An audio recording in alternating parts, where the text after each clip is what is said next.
Welcome to FrameOne. I'm Drysen, and today I'm hanging out with three, I'm going to go on a ledge here and say best friends with the award-winning studio Cream in Richmond, Virginia.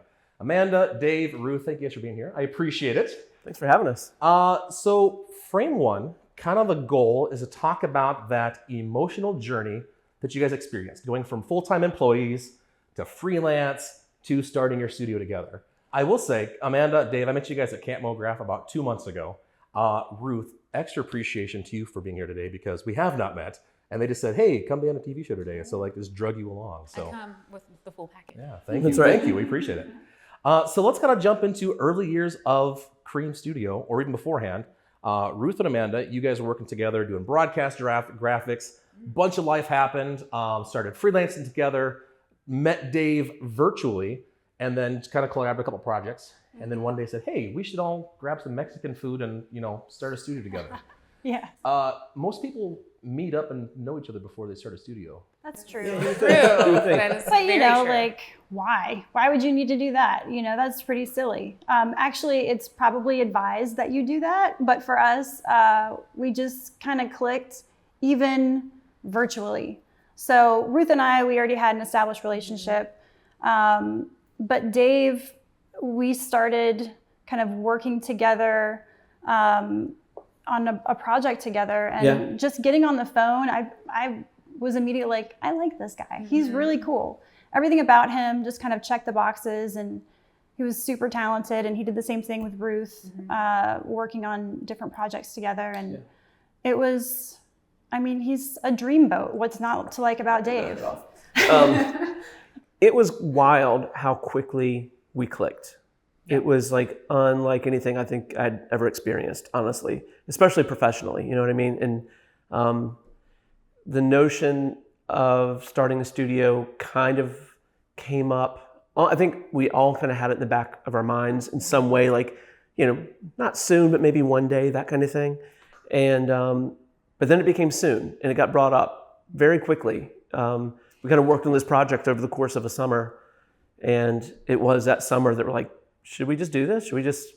I think you were the first one that said, oh, we should probably start a studio someday. And he mentioned that you had said that to him. And I'm like, well, that's it. It's going to happen. Because I know her, and I know, how she can hypothetically say something's going to happen, and then it does. I was trying to be funny, but I was also testing the waters. And that's right. I remember that. Ruth knew me enough to know that I was serious. I was like, we should start a studio together. And I'm like, waiting for a reaction. Immediately. But it was eventually kind of like, that makes sense. Why don't we do that? Yeah. And then it happened very quickly. Very quickly. Mm-hmm. We agreed to it, and she and I hadn't even met in person. We had met in person a couple times, and it was just sort of wild. Like, we really committed to this thing. I was in upstate New York. You were still here. Yeah.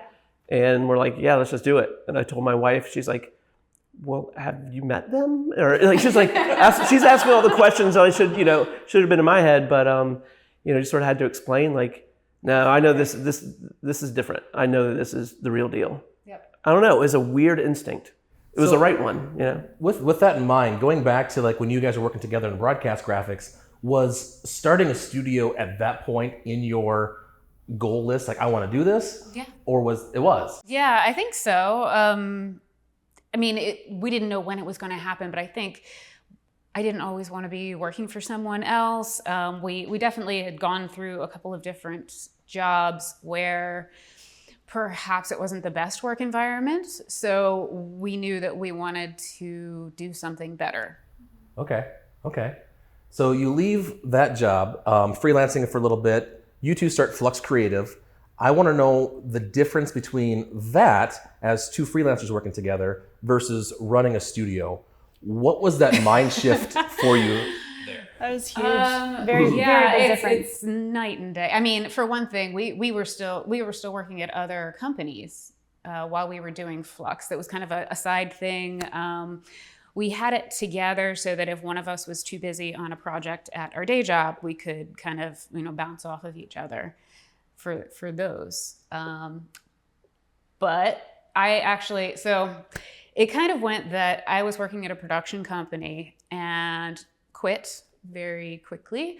And then got picked up by a second company really fast. It was actually a lovely company I had freelanced with and done my internship in college at. So I was very lucky in that, like, oh, I have no job. And then like literally 2 days later, out of the blue, they call me and they're like, come in for an interview. And then like by lunchtime that day, I had a job.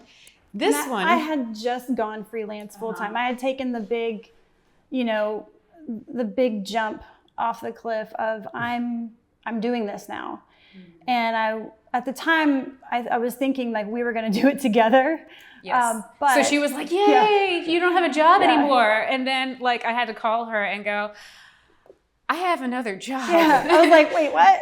But it was fine because Flux was never meant to be anything permanent, I don't think. We used it as a tool to pull work in, while we still had full-time jobs. But when we met Dave, that all changed. It felt like, okay, this is bigger. We need something else. So the difference really is freelance to actual studio. And that has way more responsibilities. I think as a freelancer, you can kind of feel like, I know what I'm doing. Jumping into a studio, you have no idea what you're doing. And you're reminded of that every step of the way, constantly, still. Yeah. Yes, yeah. I mean, some of the things that I learned running a freelance business translated, move those things over just as far as like kind of the structure of your company and taxes and those kinds of things. And even just like software for invoicing and all that kind of stuff that you sort of have to do. But like once you start a real studio, once you have a brick and mortar, once you have partners, once you have operating agreements, once you have all these things that come together that make it more than just being a one-man show kind of thing, it's not like it's like a little bit harder. It's a lot harder. There's so many things you just don't know. And the learning curve can be kind of steep. And as soon as you kind of feel like, all right, we got this, it's like your accountant says, hey, here's this thing. Or your bookkeeper says, hey, here's this thing. Or your lawyer or whatever. Or whatever, yeah. Or the city or whatever it is. And you're like, all right, tell me again, what is this thing? Mm-hmm. It's like, it's just so many things. And those are the things we knew on some level, like, okay, we have that kind of stuff ahead of us. But it has, man, even you have a physical space that has rooms in it and you need furniture and you need decor and you need a refrigerator and you need machines. You need all these things. As a freelancer working out of your house, it's like, I have my workstation and I have a cell phone. You know what I mean? It's like, I'm set. And so that's just like one facet, it's crazy. Yeah. It was kind of fun. I mean, it certainly is fun. Is that what you're about to say? Yeah. Yeah. I mean, just setting up the studio originally, it was really fun to get deliveries and like see our new couch together. It was weirdly like moving in a little bit. We got business married for sure. We did. That's what it is. Oh, you also quickly learn that your tastes aren't necessarily everyone else's tastes when you have to do things like that. And that certain ones of us are very particular. Yeah. Well, I would say all of us are very particular, but that's what creatives are, about creative decisions. If you don't have a creative mind, you might just be like, oh, okay, well, that's fine. That couch is a couch. But for us, we're like, no, this couch is a statement and it must reflect me, so everything. There's a lot of that, yeah. It just learning each other. Yeah. That is a big transition. There are a lot of different topics we talk about there. One thing I want to talk about a little bit is the birth of the studio. As I understand, you guys signed the lease for that space basically during lunch on your last day of your job. Oh, yeah. And like the next day, you're like building in your own desks, you putting pipe and wood together. I'm curious, did having that storefront elevate your business, bring in more clientele? Did it make a difference for you guys? I don't know that it did too much. I mean, people knew us a little bit more in Richmond, but not many of our clients were from Richmond at that point. Actually, well, yeah, I guess you're right. But I will say that we had a very convenient location for some of the agencies that were in town or are in town. And so I think that just the fact that we were a block one way or the other from some of the bigger agencies, that felt we're in the walking zone, and so that means that they'll want to come over to our place. Because for a lot of agency people, they just need a break out of their place, and so they would come over and kind of hang out and watch, the edit or whatever we're doing, get some snacks, and then take off. So I think if we were any further out, they probably wouldn't have even bothered. I do believe that. That sounds very like community building, as opposed to like we're on our own little island, our own little building, no one talk to us.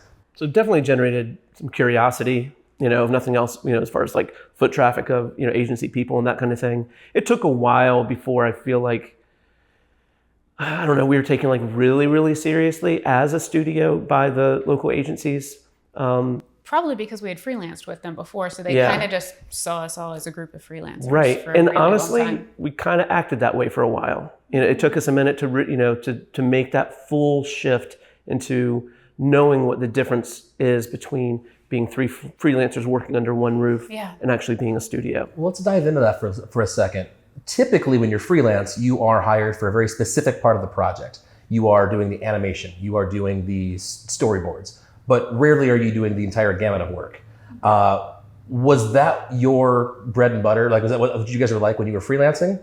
And then how did that change from being a studio owner to just that precision piece to doing the entire gamut? There was an evolution, because we had to earn the trust with our existing clients that had stayed with us since being freelance alone. And so we really kind of had to have those conversations with them, hey, we're comfortable doing this and that, and what do you, come to us earlier in the project, and we can kind of help you to understand what the limitations or the possibilities are of animation. Did it take a long time for that shift to happen? Yes, I would say, for some it never happened. We We lost clients, But for others, a couple years, I would say. Yeah. So when you first started freelancing, were you working with marketing agencies, production studios? What was kind of that direct to client as freelancers? And what did that clientele shift when Cream started? I can speak for myself. I worked with a lot of production companies directly and a lot of studios when I was freelance. Sort of being their workforce. When we moved into having a studio, that dynamic doesn't work as well, because studios don't really want to work with other studios, Right. At least at the time. That's kind of changing right now.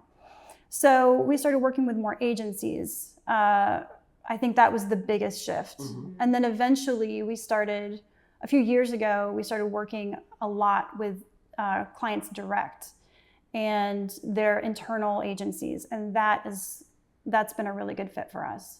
Well, let's talk about that for a second. For anyone that's watching this and doesn't know what Cream actually does, what is your dream clientele and how do you solve their problems?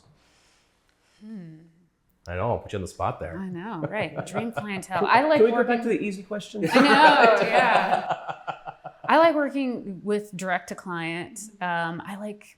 Honestly, I like people who trust us creatively, and I know that sometimes that means establishing a relationship with them before they can really trust you and trust that you're going to take care of them.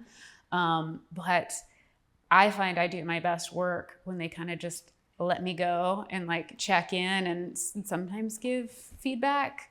But I don't know. I think any artist feels that way, right? Being able to play in the sandbox and say, Yeah. I've made this for you. What do you think about it? Uh-huh. If you get the thumbs up, it's exciting, or let's tweak it and move this Yeah, direction. exactly. Okay. When you move incrementally, I think, like when it's too divided, when those phases are too divided, I think that a lot of times clients can respond to something that you were already intending to fix. They're not seeing the big picture. And I get it, because that can be scary. It's their neck is on the line, and maybe you're a new artist working with them or a new studio, and so they're like, oh, they're gonna get it right. But then that can actually sabotage the project if they're in it too much and they're going back and forth, because then they're doing your job and you're not able to really have the room to be creative anymore. So trust is a really, really big deal. And I would say that that's probably true for all three of us, the dream client thing. Ruth nailed it on the head, because working directly, it's less cooks in the kitchen. We've worked with some really great agencies, but we do find that working directly with larger clients that have an internal agency or a really great creative point person, can't beat that. Absolutely. So dream client is someone who, direct a client that really trusts your creative direction, is willing to collaborate and listen to what you guys have to say. So I'm going to go back to the studio. Day one opening. Excitement, obviously. You guys are like stoked. You have our own first storefront. I imagine also a little nervous, a little scared for now we have bigger bills, we have expenses, we have this and that. Maybe a little. I think the excitement was more it. We got very lucky with our store space. We had a fantastic realtor who talked us into it because we thought we couldn't really afford much at all because we had no idea what was going to happen with this. And you have to sign a lease for a year. But I think it was 3. 3 years? Yeah, it was 3 years. But he talked us into getting this fantastic space that was nowhere near as expensive as it probably should have been for us. In fact, I think they cut us a deal. But we didn't have any, I don't think we were nervous. We were 100% excited. We were so excited. Could not wait to tell people. And we thought everybody else would be care. just as excited Not at all. as we were. We were like, we can't tell anybody. This is super top secret. Literally, we did not tell a soul. A huge launch day. Yeah. So excited. And then we had our launch day, and people were like, cool. Yeah, I know. Yeah, it was good. Good job, of course, and so we were like, oh, all right, but after that, it was like, okay, this is just business. We just have to focus on the business side of things and the creative side of things, and everything else will kind of fall into place. And so I think that's how it worked for us. When you say that it was just business, the excitement didn't wear off for a long. I'm still excited that we get to do Totally. this, but maybe the being in the studio space. Totally, but also realizing that our excitement is different from everybody else's. Sure. Yeah. There were a lot of our clients who we thought were going to be mad at us for opening up a studio. A lot of the production studios where we were like, oh no, they're not going to like us anymore because we opened up a studio. It didn't make any sense. But at the time, we were like, we're not going to tell them. We're going to go and have coffee with them. We're going to sit down. We're going to tell them and be like, look, we still want to be your studio, your resource. And they were like, that's great. Good job. Yeah, very. It was. Why are you so scared about But it was very. It was very much a wanting to make sure that it wasn't interpreted as we're setting up shop to compete with you. Yeah. Because that was not, by default, we're another studio, so there is going to be some level of competition, but that was not our goal to we're going to get your clients. It was more like, now we're part of the community you're part of. I feel like you guys are very people-focused, relationship-focused. Yeah. Has that kind of been a key factor of your success?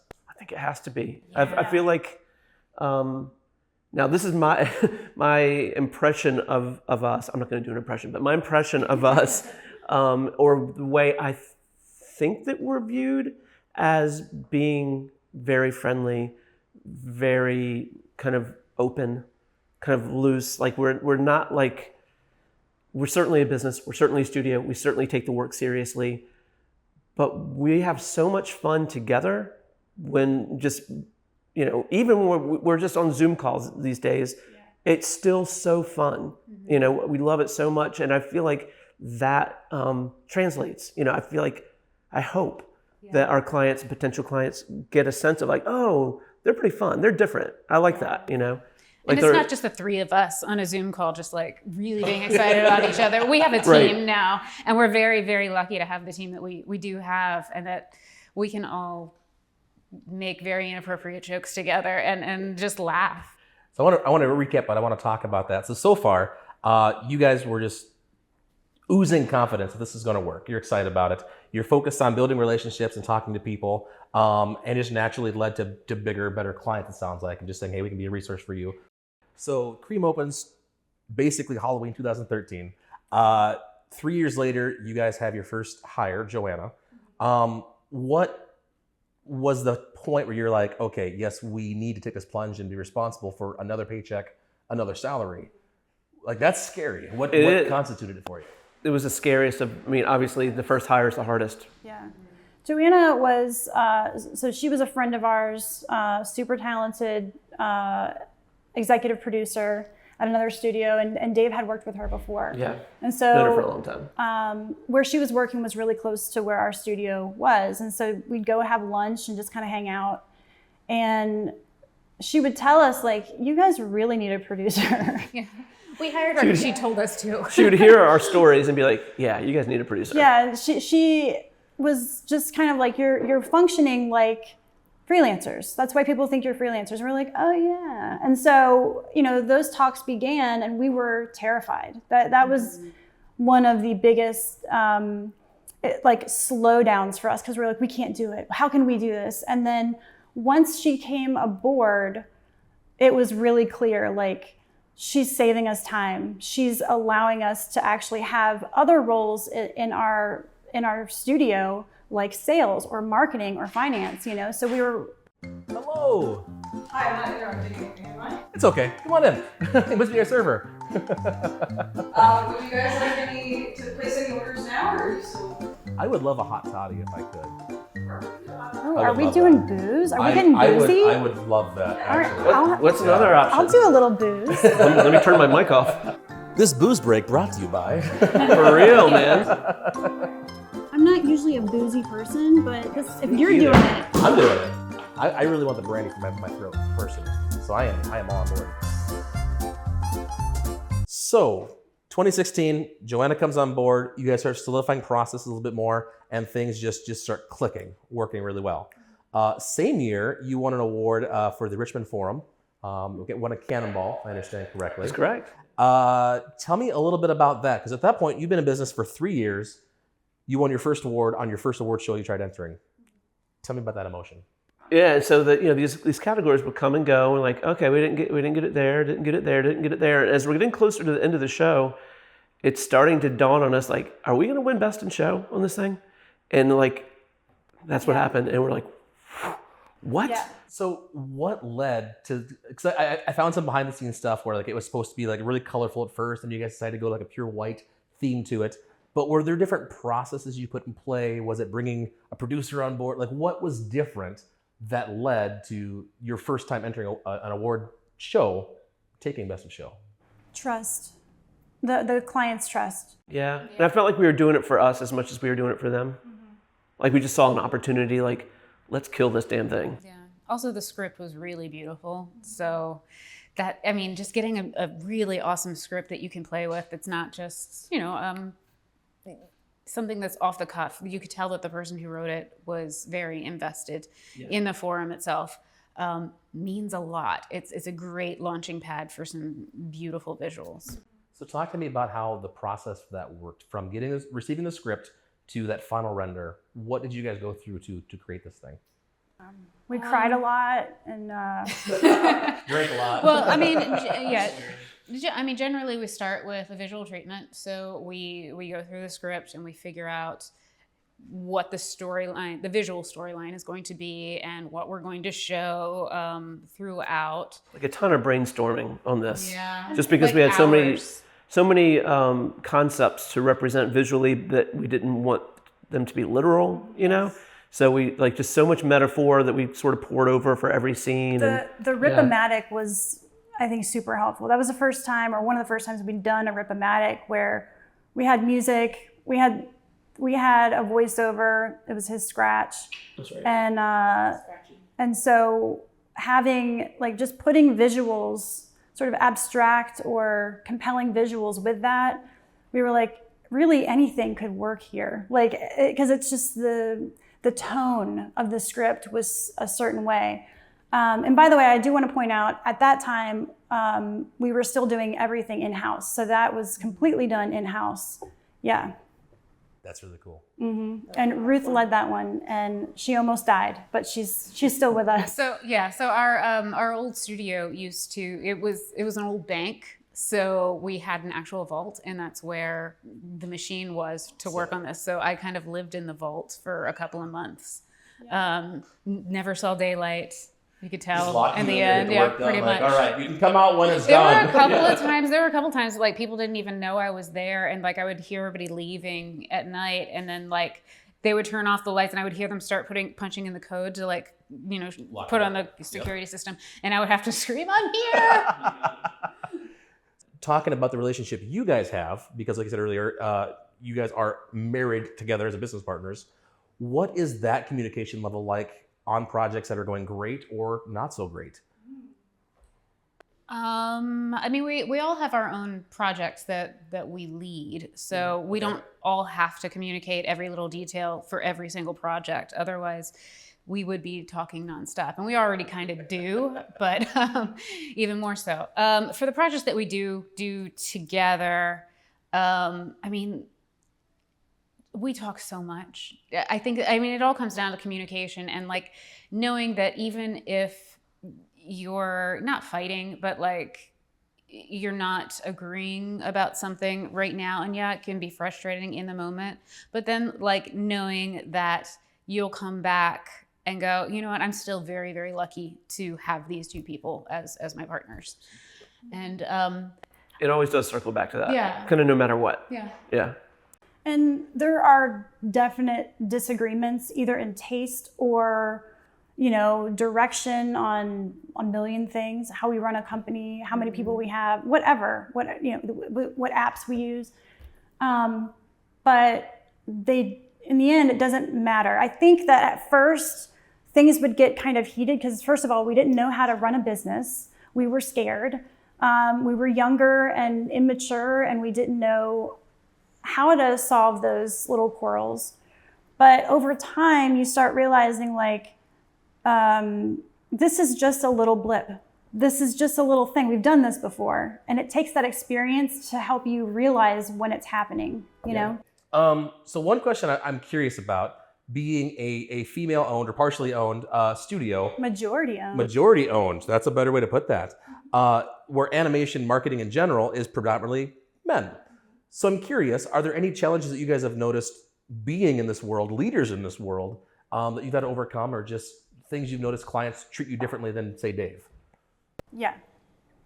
Yes, but no. Yes, but in different ways than maybe one would assume. And we get this question a lot.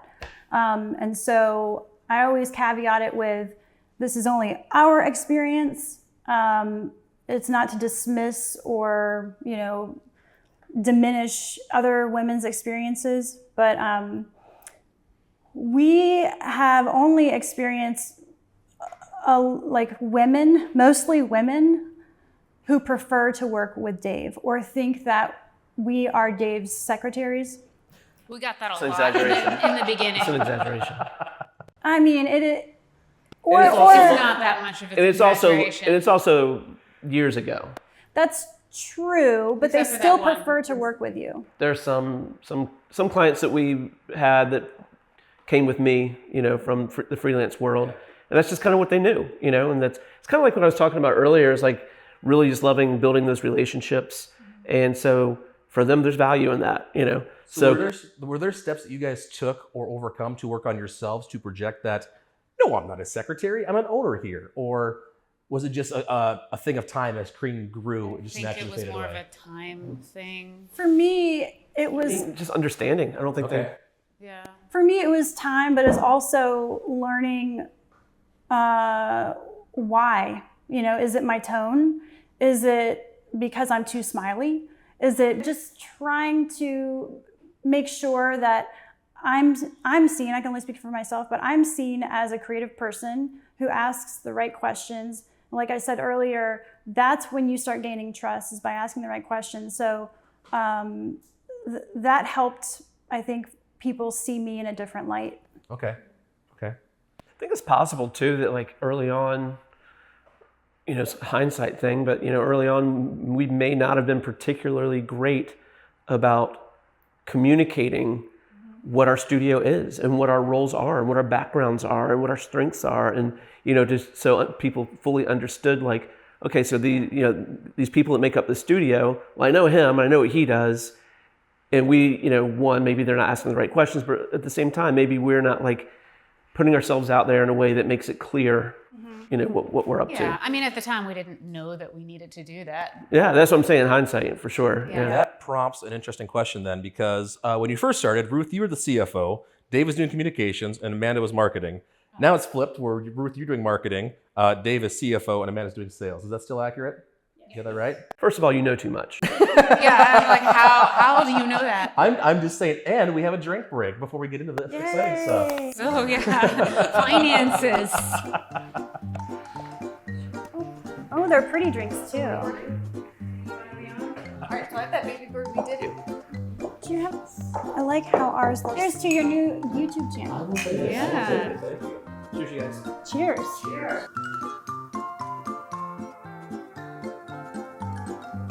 She did a great job. And I would have done a terrible job 100% because it doesn't interest me. It sounds awful, and I would have It's like doing taxes. I would have every single day of your procrastinated life. a million times.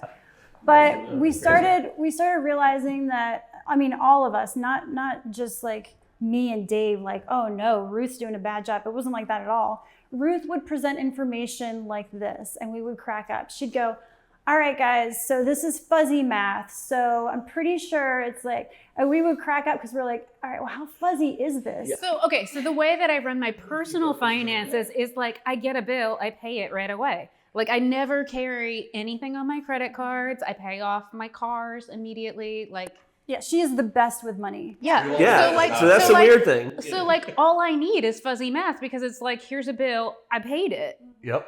Like, I don't need anything more than that.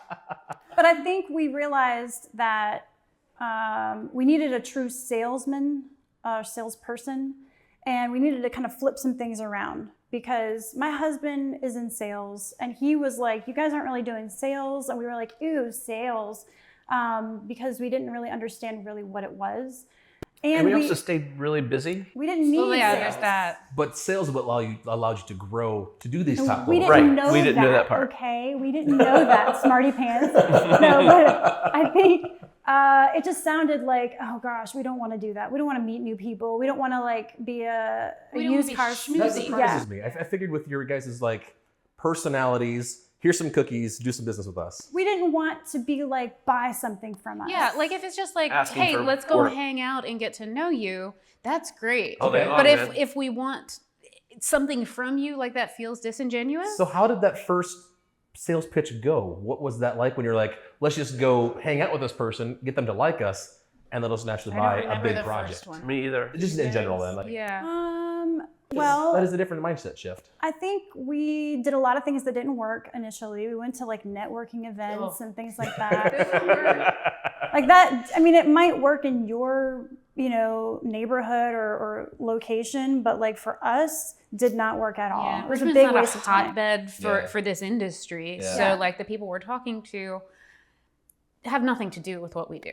And it just took me a while to realize what sales actually was and our approach to sales. It's not me, us. It's like, You, how can I what do help you need and Yeah. what do you guys do? And like, I didn't get that for a while. I started reading a lot of books. I started speaking with my husband, who's like really good at sales. And the irony is that he was like, you don't sell when you do sales. You listen, you ask questions, you talk, you communicate, you build relationships. And I'm like, but how do you get to sales? When's the selling? And he was like, you're not getting it. So I had to read some books, and finally it started clicking for me. Yeah. I remember our first website, that big launch day that we cared about, and We built it maybe in a weekend. two other people did. Oh yeah, it was built so fast, template thing. But I remember an old friend of mine who's a designer and kind of ran his own kind of small agency outside of Philly, just kind of more one-man band kind of thing, but had a pretty decent client base and all that. But I remember him emailing me after seeing it, and I think he probably said a couple nice things, but then he was like, you guys are just talking about yourselves the entire time on your website. You're not offering, you're not like, you don't seem solution-based. You're just saying, look at us. And I was like, you're crazy. I was like, you don't know what you're talking about, and, I'll have to go look at our site now. I think there's been some shift in that, but even if it's not there, clearly we understand the value in understanding our clients' needs. That's what it's about. Nobody reads your website. And nobody, so it might say all the same stuff. Here's a fun question for you then. So cream, being, cream rises at the top, it's a finishing touch. You guys have had this name for a decade now. Sometimes when I personally look back on things I did 10 years ago, I'm like, ooh, I should have done so much better. So today, are you guys still in love with the studio name Cream, or you're like, oh, I wish we'd done something a little bit different? Ooh, that's a good question. I think I'm good with it. Me too. It took a while. I mean, there was some really weird feedback that we got from certain people that were like, that is too sexy. And it was just like, whoa, it was all guys, all guys and one girl who refused. She was a creative director, I think, at an agency, and she refused to say our name. She would say the studio that will remain unnamed or something like that. Yep. Wow. Like you put it in your coffee. It's, Right. You It's not a have sexual lotion. thing. I mean, what? But I think the assumption from a lot of other people who didn't have a problem with the name was always that we named ourselves that because we're creme de la creme or something, and that was definitely not it. At the time, when motion graphics was just a little baby in the world, you would get your motion graphics after you worked with a production studio, after you did this, and so You had your edit. after that. Okay. So it's Like the the last sweetener. thing. So we were like, just dollop, boom, and it makes everything better, and so that's the mindset behind it. But we don't care, whatever you think. If it's a sex thing, that's cool. That's fine too. As long as you remember it, Yeah. it doesn't matter. We don't Yeah. care. Yeah, exactly. The reality is that I can't remember where we were. Was it does Capitol Ale House have it where you can walk down the back and there's a courtyard out I back? don't know, I'm not from Richmond. Could you Google that for me? Yes, that's the place. Yeah. And so we were sitting out back there one night, cocktails and all that stuff, and we really, we had a short. We hadn't even shortlisted names at that point. We were just brainstorming, and the name Cream came up, and it did come up as kind of with a snicker, just kind of just kind of being silly and sort of being aware of the connotation and that kind of thing. But we're like, it's actually not bad. After we stopped laughing about it, we're like, it's actually not bad. All right, let's put it on the list, and that got out on the list along with 500 other By the options. time you well, realize, that's the one. eventually, I think it came down to 4, and I don't even remember what some of them were. I do. Just, They weren't you know good. all of them? All right, nobody cares. Yeah, I knew some of them. But it took for me very little time to kind of get past worrying what people are going to think and that kind of thing. I did, honestly, if I'm going to be honest, 100%, I worried about my wife going down to the bus stop with the kids and telling them about our new company and them saying, what are they called? Mm-hmm. That was really my main worry. And everybody got over it, so. Yeah. Yeah. It worked out. It's so weird. That's funny. I mean, there are certainly names that pop up every now and almost then knocked where it we're over. like, we should have been called that. Yeah. But usually that's a joke. But I really should start taking some of these down just in case someday we want to do an offshoot. I do. I have a whole list. I used to be in bands and stuff. for her It really next doesn't. company. Yeah, I don't keep them.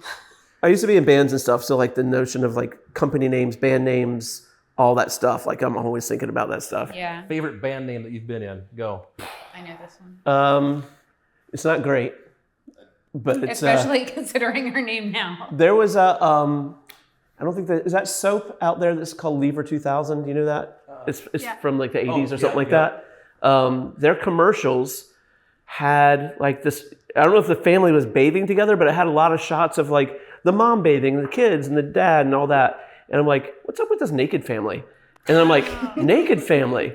So I had a band called Naked Family for a while. That's pretty good. I think that's my favorite. I like that because I like that it came from a stupid commercial.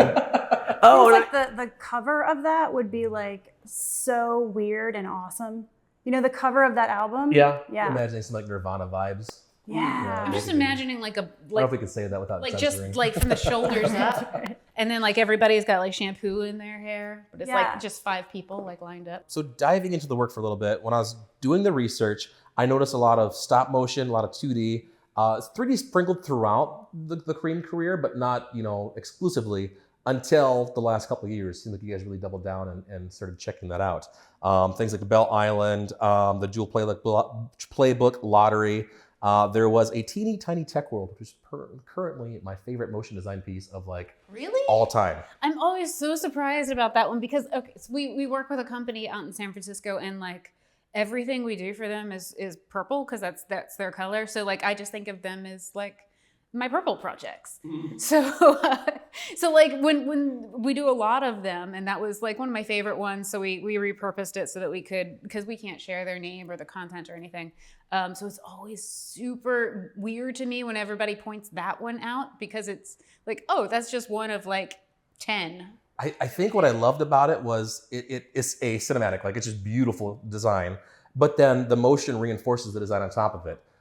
It is, in my opinion, the best piece I've seen of 2021 to whenever it came out. Wow. I loved it. I was Holy shit, I thank fangirled you. hard. That's so weird. Well, see, I think part of this, how she said, it's one She's of many. too close to the project. When you sort of work in that world and the same visual aesthetic over and over and over again, and try to reinvent it, all right, how are we going to, visualize all this abstract, all that stuff? At some point, you're okay, I like this stuff, but enough.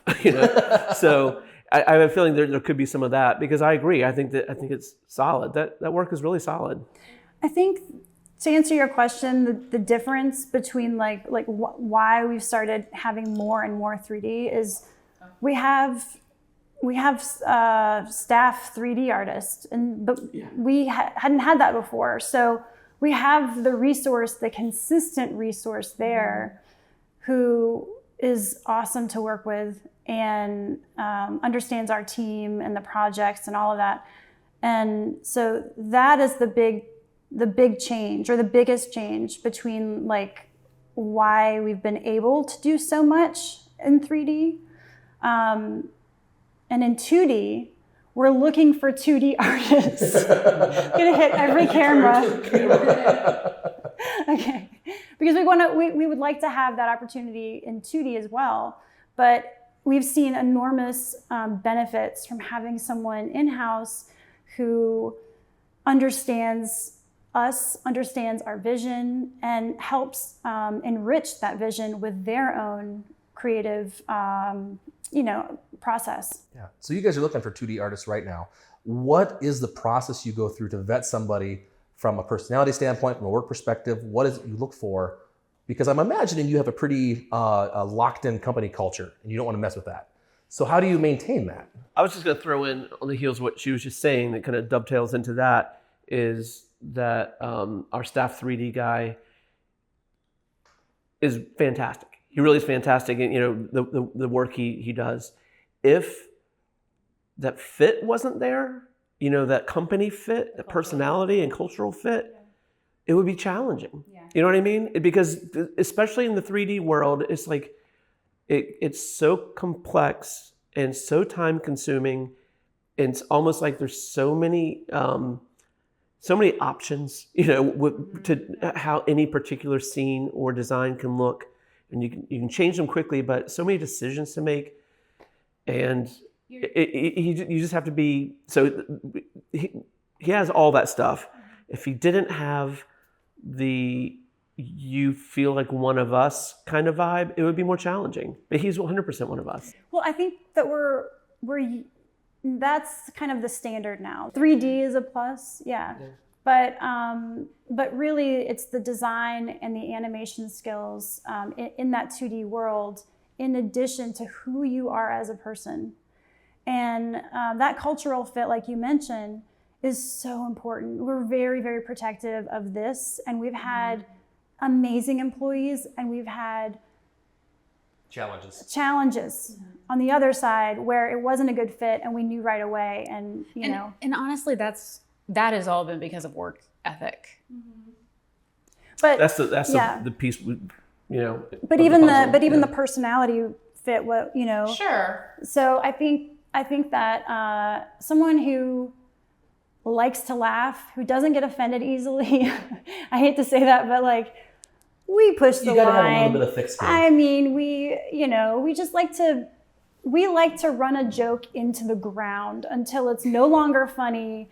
And then we try to do it again where it's funny again. We're That takes kind of time. bringing it It takes back. dedication. It ages like a fine wine. Yeah. Like that doesn't happen overnight. Yeah. So, like having someone who's like ready for that, that's what we're into. It makes work more fun, and that's what we have to do. Our That's employees a part are of our family. job. They really are. And I know that sounds like stupid corporate stuff, but it really does feel that way. We want to take care of them like they're family.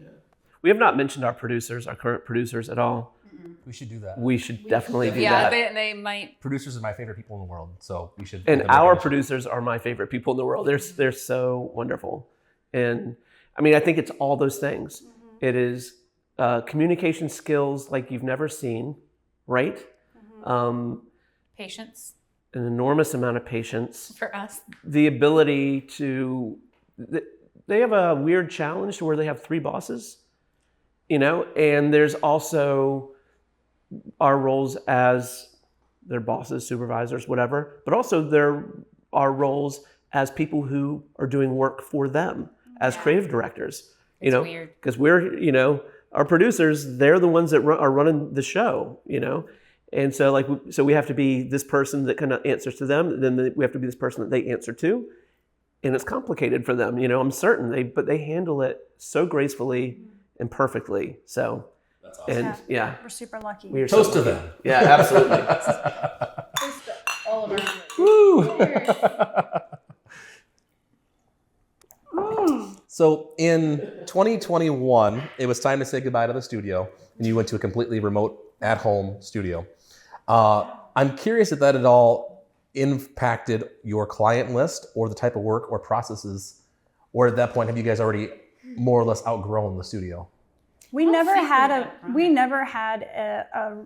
heavy Richmond client base, not even a East Coast client base. It was just a lot of people found us through referrals, or they found us online. Yeah, just stumbled upon us somehow. So moving from a studio, like a brick and mortar, to just working from home had actually a very positive effect on our work life. We found more of a work-life balance. That's awesome. Yeah, and we didn't have to, one of our least favorite things, and I'm sorry if any of the clients are listening, but was for someone to just pop in, because it was very disruptive to whatever we were focused on. And although we loved hanging out with people, it was like, oh no, I got to do this now instead of this. So if you're chasing a deadline and someone pops in, it's like, Uh-oh. how do you do both? even How if do you the- not be an asshole and then also get your work done? Yeah, even if the landlord popped in or something, which happened. Takes you out of the zone. Yeah. Yep. That So happened a few times. it happened a lot. He liked So us. He really liked us. yeah, we he liked was a him. really good dude. But anyway, yeah, so that was actually like a really good thing for us.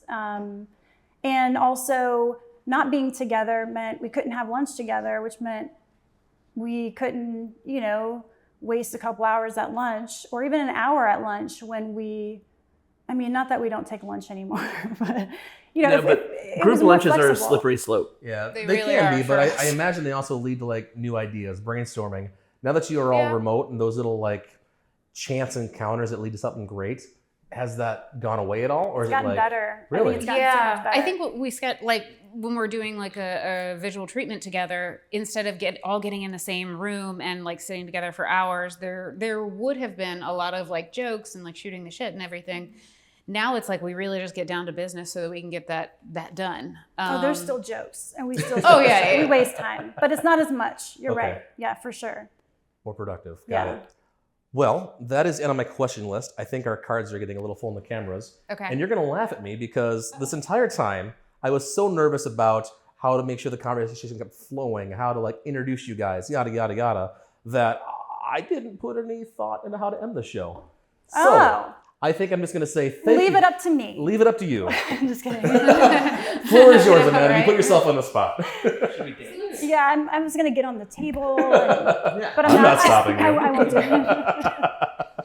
So I guess I just want to say thank you guys so much for taking this hour and a half to hang out today. Yeah. It's been Super so fun. appreciate you guys. It was really fun. And thanks for being part of FrameOne. All right. Absolutely. Cheers. Thanks for having us. Cheers to your first one.